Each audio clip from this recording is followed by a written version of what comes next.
thank you very much, Director Grimm, Dr. Grimm, for that very kind and generous introduction. Thank you very much to all of you in the audience, students, some people from the Wirtschaftsministerium, Economics Ministry, various other people, some faculty colleagues from Erfurt, from Jena, some colleagues from the Max Planck. Thanks very much for taking time out of busy schedules to come here to share some thoughts with me about this book I've written that Dr. Grimm, the director of the Erfurt School of Public Policy, has told you about, this Entrepreneurial Society. In a few weeks, we'll be celebrating the anniversary of the fall of the Berlin Wall. I think it's the 18th anniversary on November 9th. I was there that night in Berlin, November 9th, 1989. It was a night kind of like tonight. It was colder, darker. It was November in Berlin. And when the news spread throughout West Berlin that people were coming over the wall, there was a kind of ecstasy, just celebration that spread instantaneously on both sides of the wall. People were ecstatic. I've never experienced anything like that in my life before or after. People were ecstatic, not just that Berlin was being reunited or that Germany was being reunited, but it was the end of the Cold War. So that with the fall of the wall, the reunification or unification of Berlin and Germany, was also a kind of an optimism, not only with the Cold War and all of the tensions and stresses and fears, was that gone, but people look forward to, in Berlin and Germany, Europe, really throughout the West, looked forward to what they called a peace dividend. We thought, with being freed from the burdens, financial burdens, military burdens, emotional burdens of this Cold War, that there would be a new era of, I guess in German we'd say Wohlstand, of a kind of a sense of well-being, wealth, jobs, prosperity in Germany certainly, but throughout Europe, throughout the West. It didn't work out that way at all.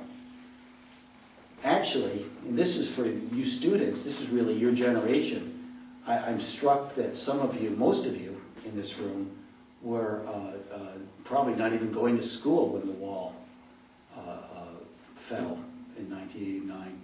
But certainly as you were getting older, growing up in the 1990s, if you come from Europe, it was not a period of great confidence of this Wohlstand, but rather it was a period of increased insecurity, increased concern about jobs, increased concern about the future, even though the Cold War was over.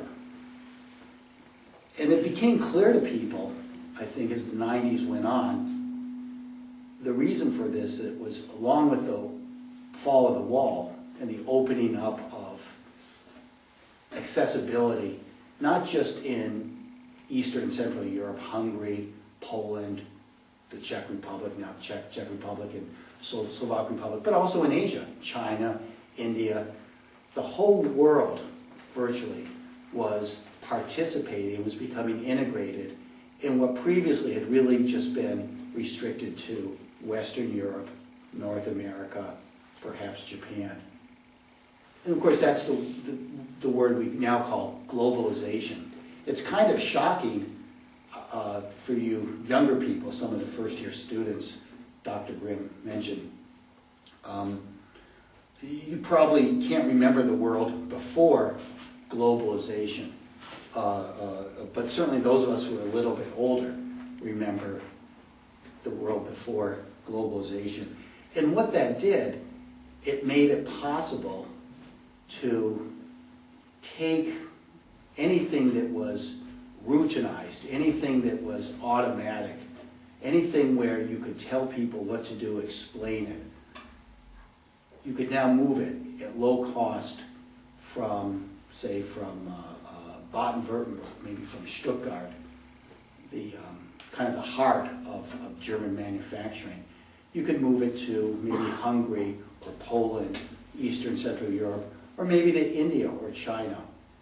So that the confidence, the sense of having the whole world available, I think in Europe, certainly in Germany, that had succeeded within the post-war era with the Wirtschaftswunder, the economic miracle, there was a sense that if Germany had learned how to produce and sell cars, steel, machine tools, manufacturing goods to the Americans, they could clearly sell to the Poles, to the Hungarians, to the Chinese, to the Indians. But globalization kind of brought the surprise because, in fact, it was cheaper and more efficient to take anything that was standardized, production of steel, production of autos, production of textiles. And if you could train workers how to work in assembly lines in the factories, say in the Ruhrgebiet, in the Ruhr Valley, or in Stuttgart, Baden-Württemberg, or any place, you could train them in other parts of the world.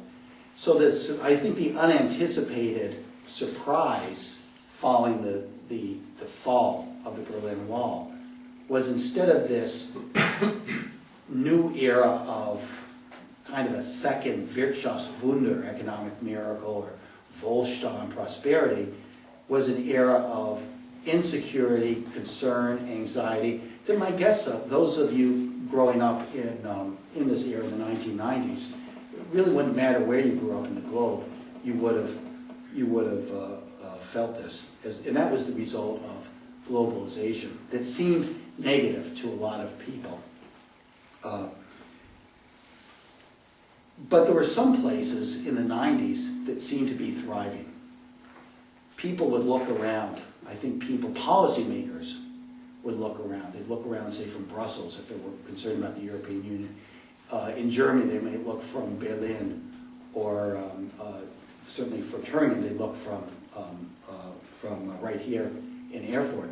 And they see some places thriving. Places that thrived weren't really based on mechanized, routinized types of activity that's producing cars and steel. Traditional goods that, certainly when I was studying, that's what an economy was made of. That's where the jobs were, to my generation.